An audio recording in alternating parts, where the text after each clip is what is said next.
Welcome into Bears Now. I'm Harrison Graham. Shane Waldron has been fired as the Bears offensive coordinator. We're going to talk about the whys behind that. Shout out Matt Nagy, the whys. Thomas Brown takes over. We'll kind of take a look into him as well. Can he get this thing going? And this should be concerning. Do some veteran players want Caleb Williams benched? Uh-oh. We're going to talk about it all here on Chicago Bears Now. But listen, this is why you subscribe. If it's good news, bad news, smooth sailing, chaotic, we're bringing you videos every single day here on this channel. So subscribe to Bears Now by Chat Sports. My promise to you is to give you my authentic and real takes on everything surrounding this team for 100% free. All right, Shane Waldron fired. I put out my initial instant reaction earlier this morning, a little 2-minute video. If you want to go catch my raw reaction, you can there. But we'll kind of dive a little deeper here now that I'm in the studio. I don't think you could call this a bigger disaster because when the Bears decided to change quarterbacks, but they didn't change head coaches, the offensive coordinator hire was paramount for Caleb Williams. And listen, hand up, accountability.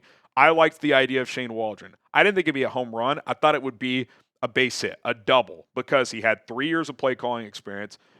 Their metrics in Seattle were pretty solid. And I was like, okay, I think he can at least do the job. And compared to Luke Getsy, I thought someone who could at least be competent made sense.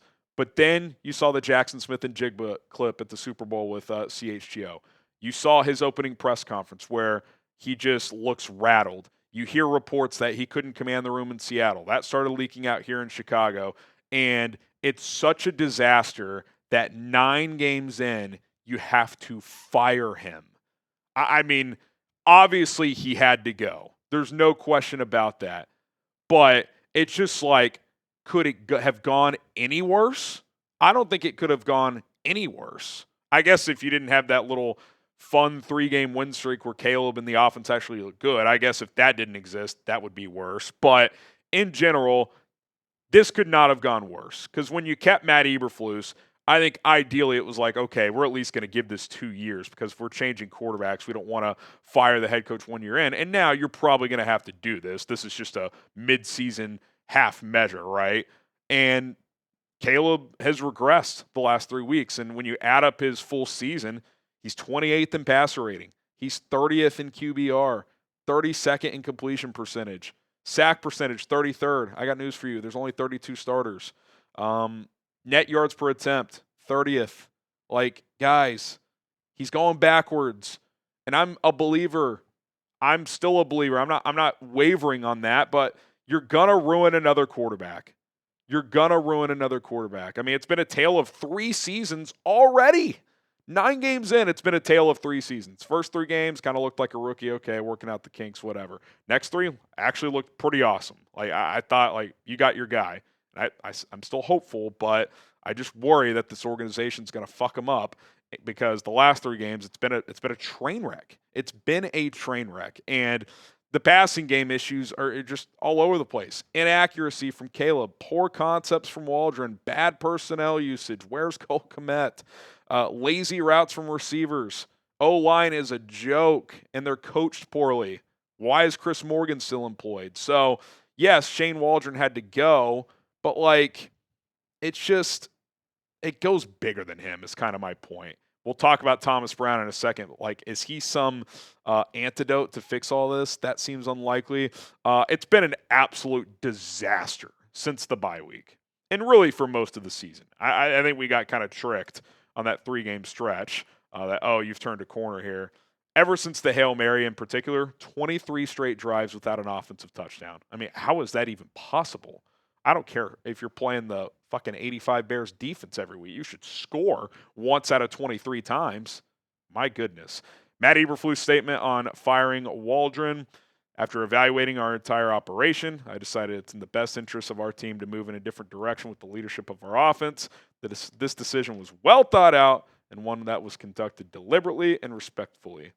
If he had any self-respect, he would fire himself. Now, obviously, he's not going to do that, but Matt Eberflus on to his 3rd offensive coordinator in as many seasons. What do you guys think? Is this a big enough move, like in your eyes? Is firing Shane Waldron enough? Type Y for yes. Type in for no. Let us know in the comment section down below. Because to me, and you guys know where I stand, but I'm just going to continue to hammer this home, Matt Eberflus clearly should go as well. What can we point to that would say he should still be the head coach of this team? Think of all the coaching exits that have happened under Flus now. 2 coordinators, Getsy and Waldron, fired. Alan Williams resigned, but there was like crazy rumors there that like the FBI was involved. Like he was going to get fired. They let him resign because he was Flus's guy. Andrew Janocko, the quarterback's coach, fired. Tyke Tolbert, receivers coach, fired. David Walker got fired with there was an HR issue. Like what? Where's the control of your staff? Omar Young, who took over for Walker, fired. Assistant tight ends coach Tim Zetz, fired. For some reason, you kept Chris Morgan. He should have been fired more than any of these guys probably. My point is like, why do they keep letting Matt Eberflus take swings? Like, how many coaches is he going to be allowed to hire, promote, whatever, before he realizes he just sucks? He's just not any good. Like, I don't get it, but I have to accept that the McCaskies, I guess, have this noble bullshit where we don't fire a head coach mid-season. I don't know if it's like some like fake statistic that they're proud of. Like, you're proud of having to fire your OC 9 games in? Like, that's better? That, to me, that's worse because it's a half measure and you're ruining your quarterback.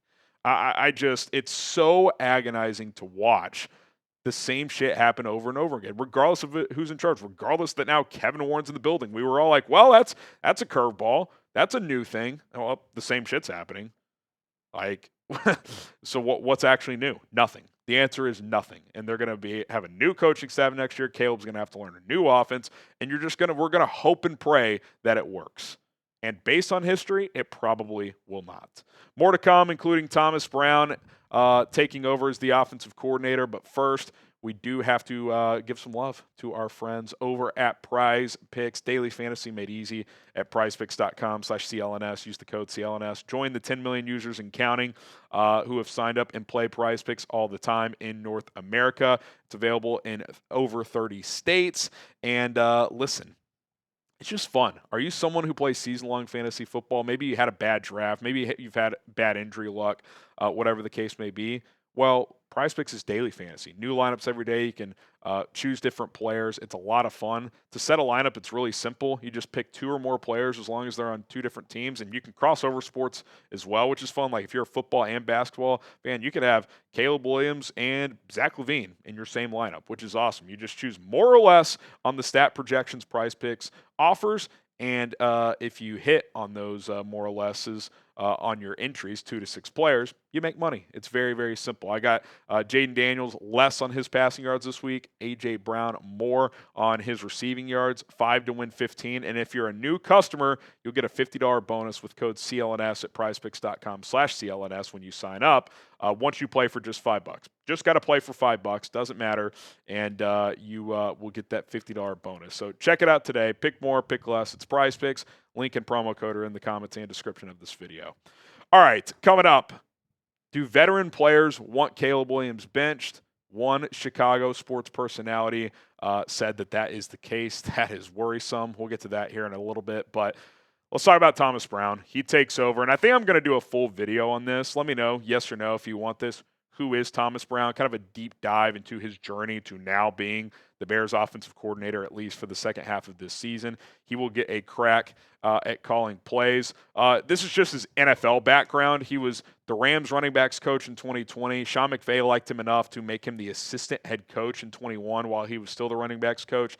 The next year, he was still the assistant head coach, but he switched from running backs to tight ends. So he's coached different positions. He was a running back for 3 years in the NFL in the late 2000s. He was the Panthers OC last year, called plays for, I think, 6 games. Remember, Frank Reich got fired. The whole thing was a mess. And, the offense didn't look that good with Thomas Brown either. I'm not acting like he did a good job in that regard. But that team was pretty talentless, so I don't know how much we can really take away from that. And now he's the offense coordinator here after he was serving as the pass game coordinator to start this season. Passing concepts haven't been that good, so, we'll see. We'll see how it goes. I will say this. I think from a leadership and command the room standpoint, chances are this will be a major upgrade. I mean, it can't get much worse, right? You listen to Waldron talk, you're like, this guy's inspiring players? No way. The Rams head coach has raved about Thomas Brown's leadership. There's long quotes about it. If I do that video, like I said, I'll put that in there. He made him his assistant head coach 1 year in to knowing him, being his assistant or his running backs coach. So I think that's something when a guy who's highly successful endorses someone else, I take that seriously. Obviously, Sean McVay is a high-level guy and coach, so I think that's worth something. But temper your expectations. I don't think this is some antidote to save the season. You're not going to completely change the playbook. Now, can you change some schematical things? Can you simplify things? Can you work with Caleb and these receivers and say, hey, what are things that we're all good at? Let's focus on that. I think there are things you can do to make this look better, but I'm not going to talk myself into thinking this thing is just going to take off all of a sudden. Should it improve? You would hope so. It's been atrocious the last 3 weeks. Is this going to be some top 10 or even 15 offense? I would doubt it. I think you just hope it gets a little better week by week, and by the end of the season, you at least feel decent about where Caleb Williams is going. Speaking of which, there's a report out there. I'll use report in loose-ish terms, just one tweet from Mark Silverman, Silvy, who does radio at ESPN 1000, saying that some vet players want Caleb Williams benched. Here's what he had to say. He said, after talking to a few people with knowledge of the situation, players went to Matt Eberflus and Ryan Poles asking them to make a change at offensive coordinator. He also added, there have also been a few veteran players requesting that Tyson Bagent starts. If true, that's really bad. Not because, I blame them for thinking the quarterback's just struggling right now, whatever. Not saying it would be an irreversible situation if you made that move. But it's bad in the sense that this team is not together. This culture is not good, despite Matt Eberflus continuing to preach that it is, which is just, I don't want to hear that anymore. And it has to be said. I do not want to hear from Matt Eberflus a single time the rest of this season, however long he's here, rest of the season, one more week, whatever. I don't want to hear about how great the culture is, how the men in that locker room are together. Clearly they are not. Now, I'm not saying there's some protest from a large group to bench Caleb, but I don't know. Is Silvy throwing that out there without hearing stuff? Clearly, there's internal issues. There are internal issues. And if he plays like shit against the Packers, it would not shock me if they made a change, even if it was just temporarily. And that's even more of a disaster, and that is on the organization for failing this kid. And Caleb, obviously, just like Justin, just like Mitch, all these guys hold blame for how they play. But if you continue to draft young players and they continue to struggle and you mismanage them, it's on you at some point as an organization. But yeah, clearly the culture sucks. And again, which is why is Matt Eberflus here? Why is he in charge? That it makes no sense whatsoever. As far as who those players are, I have no idea. I would guess DJ's one of them. He does not seem to like Caleb. I think that's somewhat clear at this point. Beyond that, I don't know. Could it be some offensive linemen? I don't see what leg they would have to stand on. They've been atrocious. I don't think Cole Kmet would be that guy. Would Keenan? I feel like Caleb and Keenan have got along pretty well from what I've seen. They've known each other since LA times, but I don't know. I would just be guessing. I would guess DJ's one of them. Beyond that, I'm not sure. Would you bench Caleb Williams? What would you do? B for bench, S for start. I would not. I don't think that's a proper move. You're changing coordinators. Can we at least see how it looks like with that coordinator with Caleb? If you were going to bench Caleb, you might as well give Bagent a shot with Waldron for a week. I would not bench him. Now, if he's atrocious for 2-3 more games and he's getting killed, and maybe it's just listen, we just need to protect him a little bit, and you want to sit him, okay, we can cross that bridge when it comes. I'm not sitting there right now, week 10, week 11, saying, hey, you just got to bench this guy. I don't think that's the way to go. All right, a lot going on. The chaos continues at Hallis Hall. We'll see what happens next. We'll be here to cover it all, so subscribe to Bears Now. My name is Harrison Graham. We'll see you guys soon.